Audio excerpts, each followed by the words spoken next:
निमित्ताने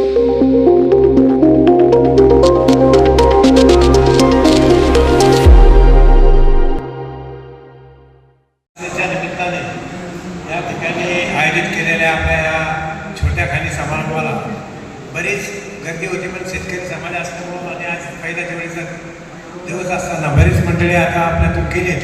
सरांनाही फार तसं त्रासातून यावं लागलं, त्यांनाही भरपूर त्रास झाला, कारण आताचा प्रवास 3.5-4 तास त्यांना यायला लागले. आता परत 4.5 तास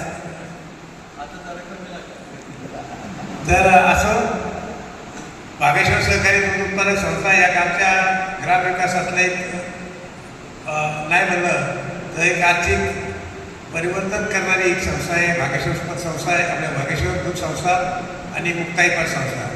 या दोन्ही संस्था गेले 33 वर्ष झालं, एकीला 35 वर्ष झालं आणि सातत्याने आपले प्रकाश मामाने जेव्हा 33 वर्ष चेअरमन होते, 31 वर्ष चेअरमन होते, मी आता जवळजवळ 35 वर्ष चेअरमन. गेले अनेक वर्ष आम्ही 5.0 टक्केमध्ये चालू केली दूध संस्था आणि त्याच्या माध्यमातून पुढच्या भविष्यकाळामध्ये दूध संस्थेच्या माध्यमातूनच पण संस्था निर्माण केली. कारण या परिसरातल्या गोरगरीब सर्वसामान्य लोकांना त्याचा आर्थिक गरजा भागवायला हव्यात. शेती आणि दुधाचा व्यवसाय या परिसरात मोठ्या प्रमाणात आहे.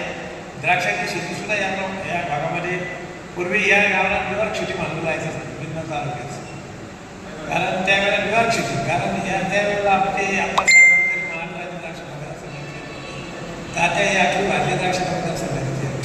इथं द्राक्षाची शेती एक नंबरची शेती केली जाते आणि अशा पद्धतीचा हा परिसर दिवसेंदिवस इथं नागरीकरण झाल्यामध्ये आपली संस्था बऱ्यापैकी चालू आहे आणि या पुढच्या भविष्यकाळातही त्या संस्थेचा उत्तरोत्तर प्रगती होणार आहे. त्यासारख्याचं मार्गदर्शन आणि पाठबळ आमच्या पाठीमागे सातत्याने राहावं ही आम्ही अपेक्षा व्यक्त करतो. आणि वसुबारीच्या निमित्ताने दिवाळीचा आज 15 दिवस आहे. या दिवाळीच्या पहिल्या दिवसाला मी सर्व दूध उत्पादकांना, ग्रामस्थांना आणि सर्वांना, आपल्या सर्वच मान्यवरांना शुभेच्छा देऊन थांबतो. जय हिंद, जय महाराष्ट्र. आज आपल्या बागेश्वर मुक्ताई संस्थेमध्ये आज आपल्या गाईचं पूजन झालं वसुबारसेचं आणि त्या निमित्ताने या ठिकाणी आपण सर्वजण उपस्थित राहून गाई संगोपनाचा संकल्प पूर्ण केला. आजच्या या कार्यक्रमाचे मुख्य पाहुणे आपल्या पुणे जिल्हा मध्यवर्ती सहकारी बँकेचे चेअरमन प्राध्यापक दिगंबर दुर्गुडे साहेब, आजच्या आपल्या संस्थेचे अध्यक्ष चेअरमन आमचे सहकारी रमेश शेठ भुजबळ, त्याचप्रमाणे प्रकाश पाटील, आनंदभाऊ मेहे, बबनराव कानडे, त्याचप्रमाणे या ठिकाणी चांगला सुगम संगीताचा कार्यक्रम केला ते सुनील मेर व त्यांचे सर्व सहकारी, उपस्थित सर्व सभासद बंधू आणि भगिनी. खरं म्हणजे आजचा दिवस म्हणजे आपल्या दिवाळीच्या दिवाळ सणाची सुरुवात, ज्याला आपण दीपोत्सवाचा सण म्हणतो, तो दीपोत्सवाचा सण आपण वसुबारसेपासून सुरू करतो आणि भाऊबीजेपर्यंत आपला तो 5 दिवसाचा सण चालत असतो. आणि या 5 दिवसाच्या आनंद सोहळ्यामध्ये आपण सर्व कुटुंबीय एकत्र येत असतो. स्नेहभाव आपल्या कुटुंबियामध्ये, मित्रामध्ये, सहकार्यांमध्ये वाढवत असतो आणि एक प्रकारचं आपलं नातं वृद्धिंगत करत असतो. बहीण भावाला ओवाळते आणि आपल्याकडं रक्षणाची बंधनं तिने नारळी पौर्णिमेला घातलेलं असतं. ते बंधनाची बळकटी ओवाळणीच्या रूपाने भाऊ तिला देत असतो आणि आपल्या व्यवहाराची सुरुवात पाडव्याच्या दिवशी आपण करत असतो. अशा प्रकारे आपण नवीन संकल्प, नवीन कल्पना, व्यवसायाच्या, कुटुंबातल्या विविध बाबी सुरुवात आपण करत असतो अशा या दीपावलीच्या पहिल्या दिवशी आज या ठिकाणी आपण सगळेजण एकत्र आलोय. सत्कार हे निमित्त आहे आणि या निमित्ताने खरं म्हणजे दुर्गुडे साहेबांची भेट व्हावी. त्यांचा माझा फोन झाला आणि ते याच्यात कुठपर्यंत आहे ते मला कळल्यानंतर मला वाटलं की आपण सगळ्यांनी एकत्र येऊन या ठिकाणी या आनंदात आपण सहभागी झालं पाहिजे. आज माझा सत्कार करत असताना आपण रोजच्या खाण्यामध्ये ज्या प्रत्येक वस्तू वापरतो, तुम्ही लोणच्याची बाटलीपासून तर पाण्याची बाटलीपर्यंत सगळ्यावर FSIचं चिन्ह लिहिलेलं असतं. FSI म्हणजे आपलं फूड म्हणजे अन्न, त्याचं सुरक्षता आणि गुणवैशिष्ट्य याचं मानांकन देण्याचं आपल्या भारत देशामध्ये असलेलं खातं आहे. या खात्यामध्ये सगळ्या देशातील लोक तिथं कमिशनर आलेले असतात FDAचे आणि त्याच्यामध्ये मला काम करण्याची संधी मिळाली. ती वैज्ञानिक कमिटी आहे ज्याला कायद्याने स्वरूप दिलेलं आहे अशी कमिटी आहे. त्याच्यामध्ये काम करण्याची संधी मिळाली. ही संधी म्हणजे आपल्या परिसरामध्ये आपल्या अडचणी सोडवण्याकरता आपण काय करू शकतो त्या माध्यमातून FSIच्या माध्यमातून विविध फूड प्रोसेसिंगचे युनिट्स जे उभे असतात अन्न प्रक्रियेचे त्याला लागणारं भांडवली गुंतवणुकीकरता लागणारं सबसिडीच्या रूपाचं अर्थसहाय्य केंद्र आणि राज्य सरकारकडे असतं. त्याचे प्रकल्प अहवाल मंजूर झाल्यानंतर त्याची कशी व्यवस्थापन करतात याच्यावरती लक्ष ठेवणारी ही समिती आहे. निरनिराळे कायदे करणं, कायद्याचे मार्गदर्शन करणं, लोकसभा आणि पार्लमेंटला हे जबाबदार असतात आणि आरोग्य आणि कुटुंब कल्याण खात्याशी ते निगडीत करणं आहे. अशा या समितीवरती माझ्यासारख्या सर्वसामान्य व्यक्तीला त्याच्यामध्ये काम करण्याची संधी मिळाली. ह्या संधीमध्ये आपल्या गावाला मिळालेली, आपल्या तालुक्याला मिळालेली संधी आहे असं मी मानतो. आणि सामाजिक विकासाच्या दृष्टीने या कार्यकालाचा उपयोग आपल्याला करता आला पाहिजे ही माझी त्याची मागची भूमिका आहे. अधिकार गाजवण्यापेक्षा लोकांना काय त्याच्यातून देता येतं हे सगळ्यात महत्त्वाचं काम असतं आणि त्या दृष्टिकोनातून निश्चितपणे मी काम करीन. आपण सगळ्यांनी मला आशीर्वाद दिला, शुभेच्छा दिल्या. दुर्गुडे साहेब आज एवढ्या व्यस्त कार्यक्रमातून सुद्धा आज या ठिकाणी येत आहेत आणि तो खऱ्या अर्थाने आपल्या सगळ्यांचा एक गौरव आहे की या कार्यक्रमाला दुर्गुडे साहेब आहेत. निश्चितपणे एक चांगली गोष्ट आहे. त्याचप्रमाणे या ठिकाणी सोलर सिस्टीम बसवलेली. आता विजेचे दर दिवसेंदिवस वाढत चाललेले आहे. विजेचे दर परवडत नाही म्हणून सोलरचा वापर करून जास्तीत जास्त विजेची निर्मिती करणं आणि निर्मित केलेल्या विजेचा योग्य वापर करून त्याचा शेतकऱ्यांना गवळ्यांना त्याचा आर्थिक लाभ देण्याच्या दृष्टीने निश्चित उपयोग होईल अशी मला खात्री वाटते. आपण सगळ्यांनी माझा सन्मान केला त्याबद्दल मी आपल्या सगळ्यांना धन्यवाद देतो आणि माझे 2 शब्द संपवतो. धन्यवाद.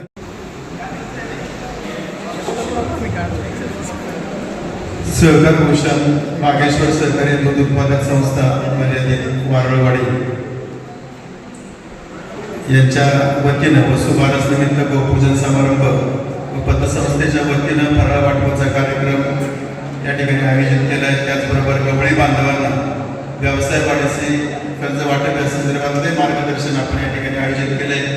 गोपूजनही या ठिकाणी आयोजित केलं आहे. त्याचबरोबर 25 KV सोलर सिस्टीम याचं उद्घाटन नुकतंच यापूर्वीच या ठिकाणी झालं आहे. या कार्यक्रमासाठी उपस्थित असणारे ज्यांचा आपण सत्कार या ठिकाणी केला ते सन्माननीय अनिल मेहर आपणा सर्वांचे मार्गदर्शक, माझे मार्गदर्शक आणि कात्रज दूध संघामध्ये ज्यांनी चेअरमन म्हणून अतिशय उत्तम पद्धतीने काम केलं आणि आपली एवढी मोठी भव्य अशा प्रकारची इमारत डेअरी भागेश्वर सहकारी दूध उत्पादन संस्थेच्या माध्यमातून मला तर वाटतं की पुणे जिल्ह्यामध्ये फार कमी ठिकाणी एवढ्या चांगल्या प्रकारच्या एका गावामधल्या किंवा मारळवाडीसारख्या छोट्या वाडीमधल्या दूध संस्थेनं एवढ्या चांगल्या प्रकारचं स्वतःची ॲसेट्स तयार करणं, इमारत तयार करणं, मला असं वाटतंय पतसंस्थेचे चेअरमन, संचालक मंडळ, सभासद आणि रमेशजी भुजबळ साहेब यांच्या माध्यमातून हे सगळ्या गोष्टी त्या ठिकाणी केल्या म्हणून हे एवढ्या चांगल्या प्रकारचं या ठिकाणी वास्तू आपल्याला पाहायला मिळते.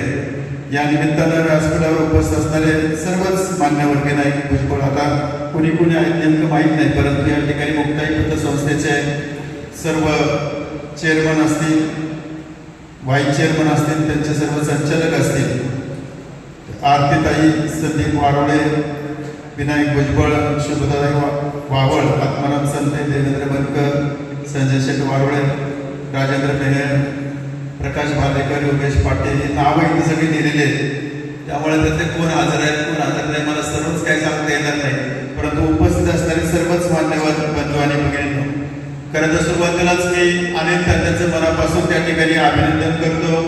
कृषीरत्न, कृषीभूषण, आपल्या गावचं भूषण, तालुक्याचं भूषण, जिल्ह्याचं भूषण आणि जे संपूर्ण देशामध्ये जे काही 40 प्रत्येक राज्यामधली काही व्यक्ती आहेत आणि त्याच्यामध्ये कृषी क्षेत्र असेल, संशोधनाचं क्षेत्र असेल, वेगवेगळ्या क्षेत्रामध्ये जे तज्ज्ञ आणि एक्सपर्ट लोक आहेत अशा लोकांची जी कमिटी त्या ठिकाणी केलेली आहे त्या कमिटीवरती तात्यांना त्या ठिकाणी ॲग्रिकल्चर विभागामधून ते तज्ज्ञ म्हणून तात्यांचं त्या ठिकाणी निवड झाली. त्याच्याबद्दल आपल्या सगळ्यांना समाधान वाटतं.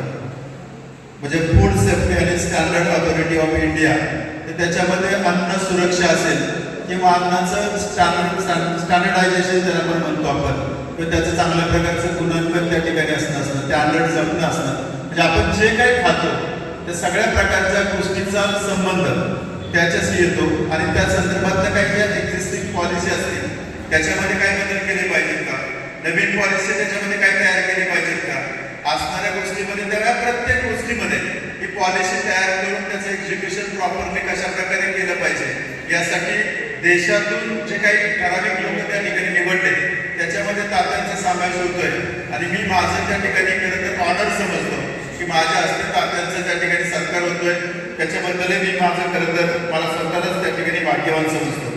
मी पाहिलं की ग्रामोन्नती जे शिक्षण मंडळ आहे त्या ग्रामोन्नती मंडळाच्या माध्यमातून गेल्या वर्षी का 2 वर्षापूर्वी अजितदादा या ठिकाणी आले होते. त्यावेळेस मी त्या कार्यक्रमाच्या निमित्ताने गाव प्रचंड मोठं प्रिमायसेस त्या ठिकाणी आहे, वेगळ्या प्रकारच्या ब्रांचेस त्या ठिकाणी आहे आणि जे कृषीचं जे अतिशय चांगल्या प्रकारचं काम म्हणजे आता भुजबळ साहेबांनी खरं तर चेअरमन साहेबांनी ज्या गोष्टीचा उल्लेख केला की जुन्नरची न्यूयॉर्क सिटी म्हणून त्या ठिकाणी नारायणगावला पाहिलं जातं. म्हणजे नारायणगावला जे पिकतं ते जुन्नरमध्ये विकतं, जुन्नरमध्ये जे पिकतं ते पुणे जिल्ह्यामध्ये विकतं. याचा अर्थ काय, त्या प्रत्येक चांगल्या गोष्टीची सुरुवात नारायणगावमधून त्या ठिकाणी होते. याचा अर्थ नारायणगावची परंपरा अतिशय उज्ज्वल अशा प्रकारची परंपरा आहे. मोठी मोठी माणसं या ठिकाणी होऊन गेले, चांगल्या प्रकारचे विचार या ठिकाणी रुजले, क्रिएटिव्हिटी असेल, सर्जनशीलता असेल, नवनिर्माणता असेल, वेगळा विचार करणारी माणसं या नारायणगावने त्या ठिकाणी दिलेली आहेत. त्यामुळं महाराष्ट्रामध्ये सगळे लोक म्हणतात की जुन्नरची शेती ॲडव्हान्स आहे. त्याचं कारण या सर्वांची सुरुवात द्राक्षाची उत्तम पिकं असेल केव्हीकेच्या माध्यमातून आपण त्या ठिकाणी पाहिलं. मी तर 2-3 वर्ष झालं त्या ओपनिंगच्या कार्यक्रमाला त्या ठिकाणी येतो. तिथले प्लॉट्स त्या ठिकाणी पाहिल्यानंतर सी इज बिलिव्हिंग आपण म्हणतो, पाहिल्यानंतर गोष्टीवरती विश्वास बसतो. भाषण करून, वाचून, चर्चा करून या सगळ्या प्रकारच्या गोष्टीवरती आपला विश्वास बसत नाही. पण ज्यावेळी त्या शेतीचे वेगळ्या प्रकारचे प्लॉट आपण त्या ठिकाणी डेमॉन्स्ट्रेशन प्लॉट आपण पाहिले, मग आपल्याला असं वाटतं आपण हे करू शकतो. म्हणजे हे सर्व काम त्या ठिकाणी अनिल तात्यांच्या माध्यमातून त्या ठिकाणी होतं. माझ्यासारख्या माणसालाही खरं तर त्यांचा अभिमान वाटतो की अशा प्रकारच्या व्यक्ती एवढे डिवोटेड काम करणाऱ्या, एक आउट ऑफ बॉक्स थिंकिंग करणाऱ्या, नेहमीपेक्षा वेगळ्या वाटेनं जाणाऱ्या, रोजच्या वाटेने सगळेच जातात. पण वेगळा वाट जर तयार करायची असेल, हायवेला जायला अडचण नसते, रोजच्या वाटेनं जायला अडचण नसते. पण ज्यावेळेस आपल्याला नवीन वाट निवडायची असते, ती वाट चोखाडायची असते, त्या नवीन रस्त्याने जायचं असतं, त्यावेळेस ती पाऊल वाट असते.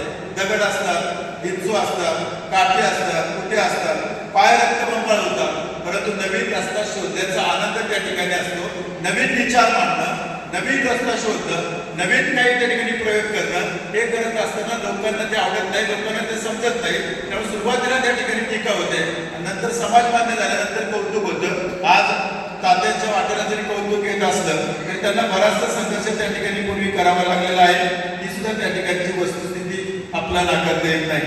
खरं तर रमेश भुजबळ साहेब ज्यावेळेस ते कात्रज दूध डेअरीवरती चेअरमन म्हणून मला वाटतं 2दा का 3दा तुम्ही चेअरमन झाले होते. 2 टर्म मिळाल्या.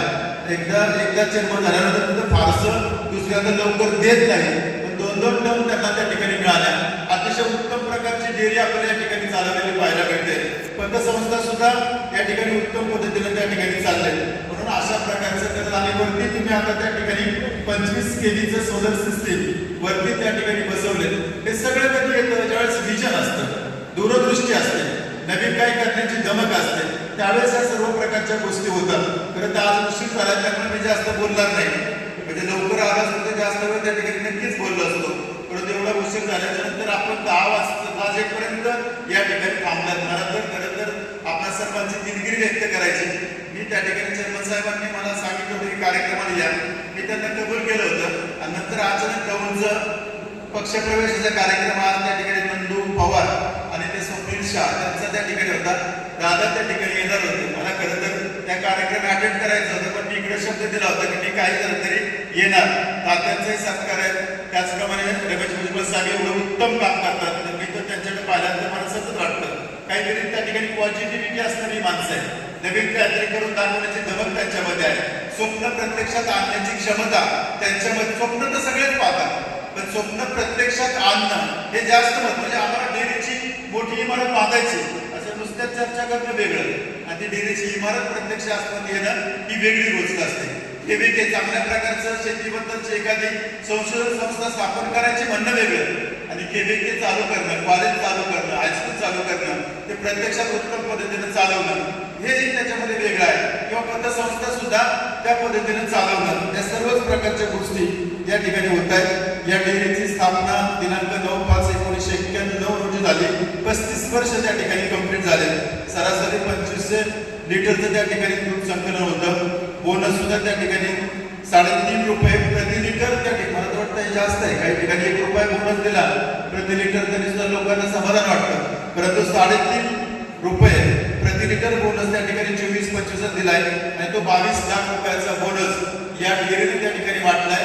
याचा अर्थ डेअरी अतिशय व्यवस्थित प्रकारे फिनान्शियल पोझिशन चांगली आहे, आर्थिक शिस्त चांगली आहे, काटकसर त्या ठिकाणी केली जाते, धंदा व्यवस्थित प्रकारे केला जातो, आणि शेतकऱ्यांना सुद्धा समाधानी ठेवण्याचं काम त्या ठिकाणी केलं जातं. म्हणून आपण त्या ठिकाणी बोनस देऊ शकतो. नाही काही काही ठिकाणी तर त्याचं पेमेंट द्यायला पैसे नसतात.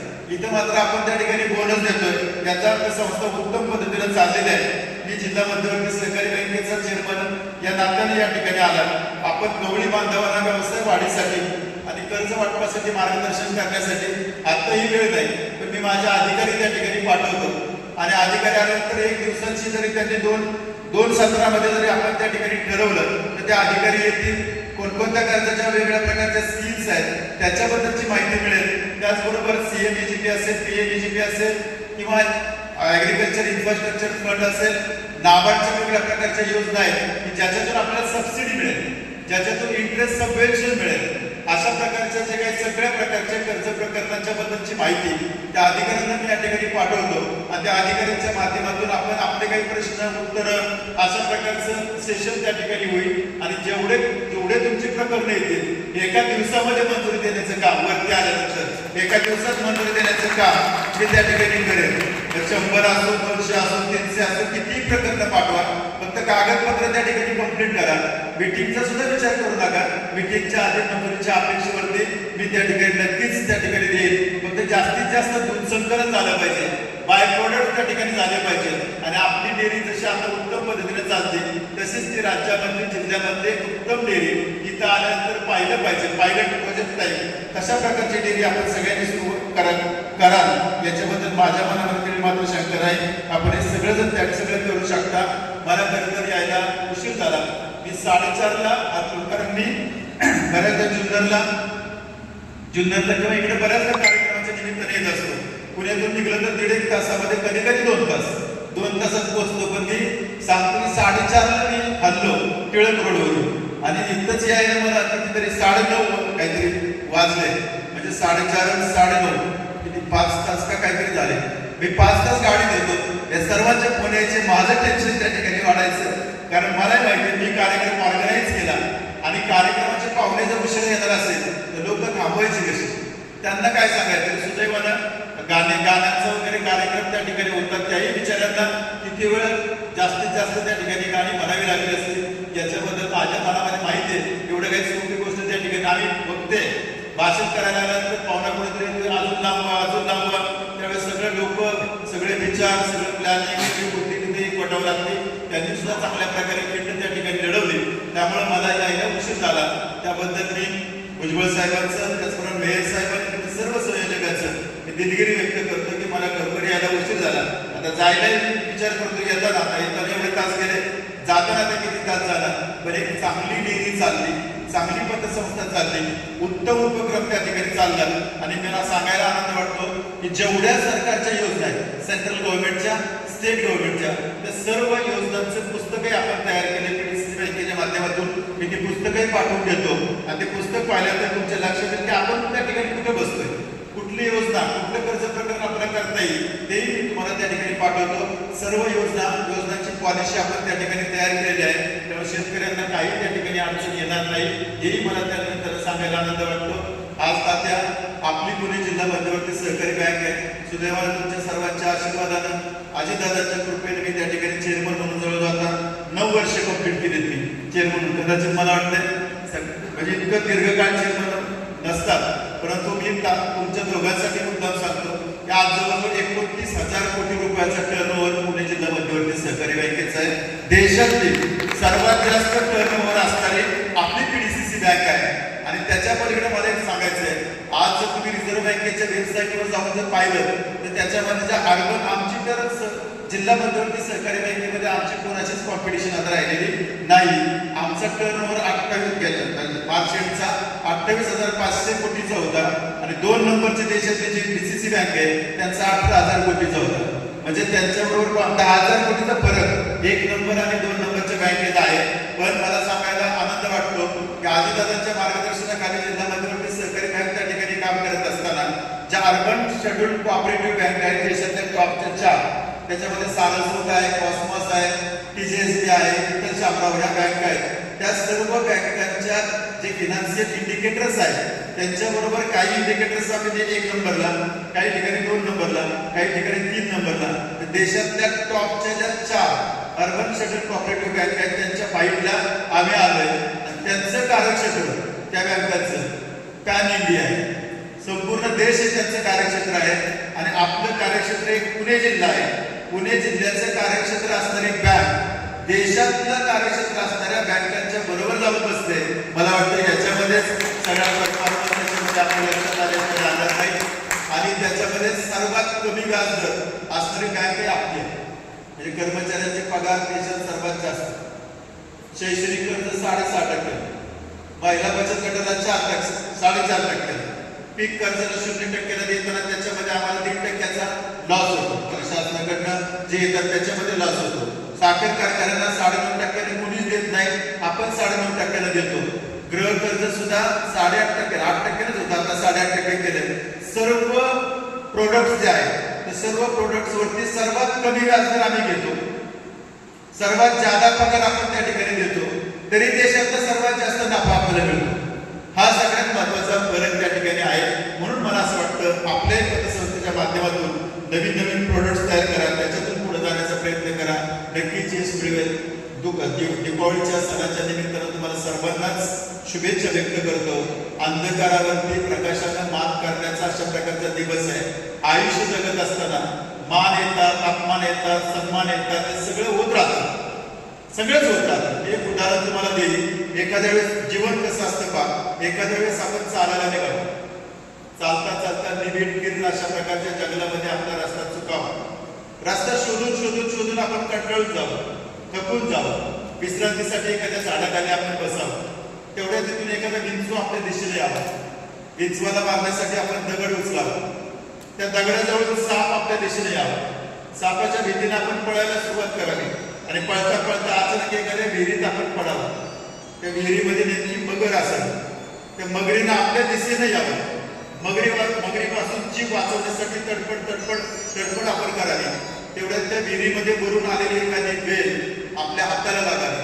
त्या बेलीला धरून आपण वरती जायचा प्रयत्न करावा आणि वरती गेल्यानंतर विहिरीच्या बाहेर पाऊल टाकणार तेवढ्यात समोर वाघ दिसावा. वाघाच्या भीतीने त्या विहिरीचा हात निसटावा. आपण पुन्हा खाली पडावं आणि खाली पडता पडता आपला हात मधमाशाच्या पोळ्यावर पडावा. त्या मधमाशाच्या पोळ्यावर ते हात पडल्यानंतर त्या मधमाशा उठाव्या. त्यांनी कडाडून आपला चावा घ्यावा, डंक घ्यावा. त्या सर्व वेदना सहन करत पुन्हा त्या मधमाशाच्या पोळ्यामध्ये पडलेले मधाचे 2-3 थेंब बुस्टर म्हणून आपल्या तोंडात पडावे. त्याचा आस्वाद घेत पुन्हा मगरीची गाठ घेण्यासाठी विहिरीत जावं.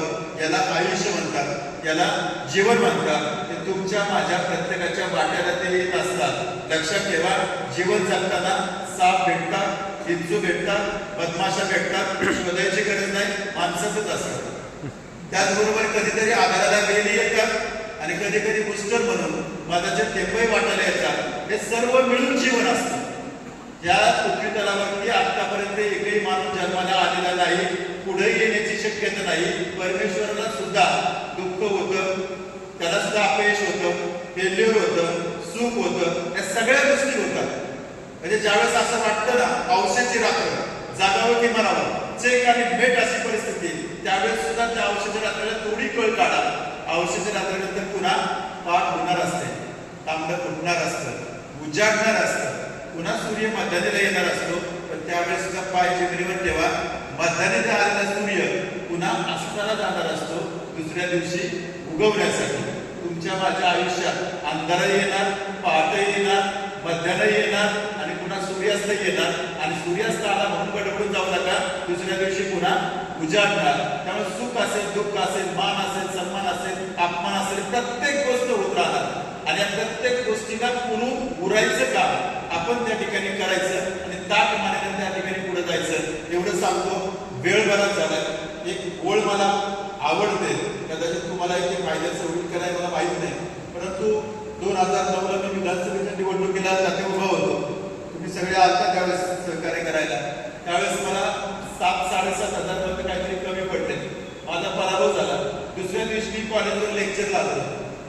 आज पराभव झाला, दुसऱ्या दिवशी सकाळी कॉलेजवर लेक्चरला गेलो. म्हणजे आता आपला विधानसभेला पराभव झाला, सगळेच आपल्याकडे येणार आपलं सांत्वन करायला. आणि कोणी सांत्वन करायला येण्यापेक्षा आपणच कॉलेजला गेलो तर लोक म्हणतील हे सावरलेलं दिसते, दुःखातून सावरलेलं आहे. कारण नंतर पराभव झाल्यावर सांत्वन करायला येणाऱ्यांची संख्या जास्त असते. आणि मग ते सांगतात असं झालं, तसंच झालं. असं जर नसतं केलं ना तर मग तुमचा विजय झाला असता. तर बाबा हे आधीच सांगायचं ना. वाटोळ झाल्यानंतर सांगायला येणाऱ्यांची संख्या त्याला जास्त असते. की माणसं आधी का सांगत नाही, हा खरं तर मला प्रश्न पडतो. त्यामुळे एक लक्षात घ्या, साधू वासनीचं एक वाक्य आहे, जब गणवर आणणार चहा जाता है तर समज लेना की सुबह नजदीक है. काळाकुंड आणणार त्यावेळेस समजायचं. ज्यावेळेस वाईट होणार ना त्यावेळेस लक्षात घ्यायचं काहीतरी चांगलं होणार. आणि फारच चांगलं होतं ना त्यावेळेस लक्षात ठेवायचं परत काहीतरी वाईट घडणार. म्हणून एक शब्द चांगला आहे. मी 2009ला पराभव झाला त्यावेळेस स्वतःला बजावलं हेही दिवस जाते. नंतर बँकेला चेअरमन झालो. त्या खुर्चीवरती बसलो, लोक सत्कार करायला येत होते. त्यावेळेस मी स्वतःला सांगितलं हेही दिवस जाते. चांगले दिवस टिकत नाही, वाईटही दिवस टिकत नाही. चांगला आणि वाईट कुठल्याही प्रकारचे दिवस आले तर त्याला सहजपणाने तोंड देण्याची क्षमता ठेवा.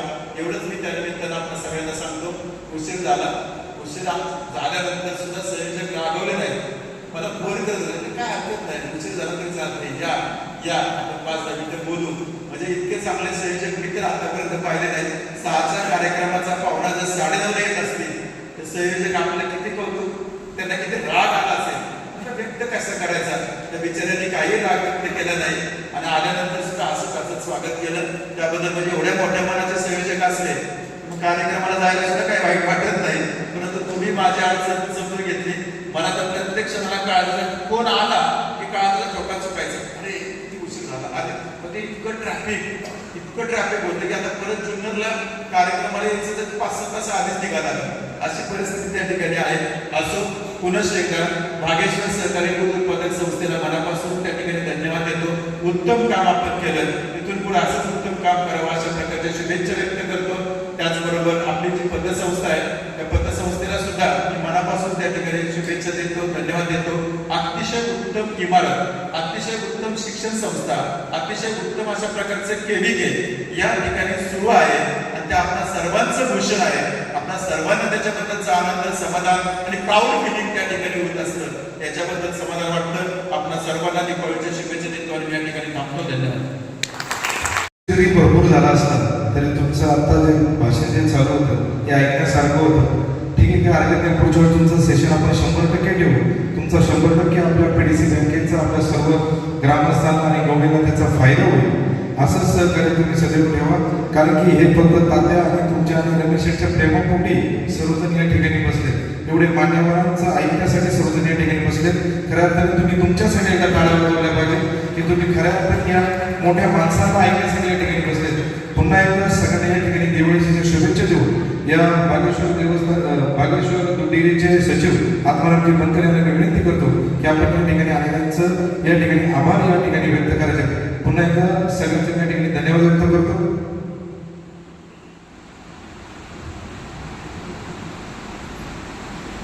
आजचा दिवाळी निमित्ताचा भागेश्वर दूध संस्थेचा वसुबारस आणि त्यानिमित्त गोपूजन हा कार्यक्रम, त्याचप्रमाणे आपल्या वरवाडीचं भूषण कृषीभूषण आणि लता मेहर यांचा या ठिकाणी सन्मान आपण PDCC बँकेचे चेअरमन दिगंबरजी दुर्गाडे सर, त्याचप्रमाणे पुणे जिल्हा दूध संघाचे अध्यक्ष स्वप्नील भैया गंधेरे यांच्या हस्ते या ठिकाणी आपण आयोजित केला होता. काही कारणास्तव स्वप्नील भैया या ठिकाणी आले नाही, परंतु दिगंबर दुर्गाडे सर एवढा उशीर होऊ नये आपल्या या ठिकाणी आले आणि आपणही सर्वजण या ठिकाणी थांबून राहिला. मी दोन्हीही संस्थांच्या वतीनं म्हणजे बागेश्वर दूध उत्पादक संस्था त्याचप्रमाणे मुक्ताई दूध पतसंस्था दोन्ही संस्थांच्या वतीनं आपणा सर्वांचं या ठिकाणी मनपूर्वक असे आभार मानतो आणि सर्वांना धन्यवाद देतो. जय हिंद, जय महाराष्ट्र. धन्यवाद. यानंतर ज्यांना आपण वाटप केलं त्यांनी फक्त द्यायचे, फक्त मान्यवरांसोबत फक्त फोटो घ्यायचे आपल्याला.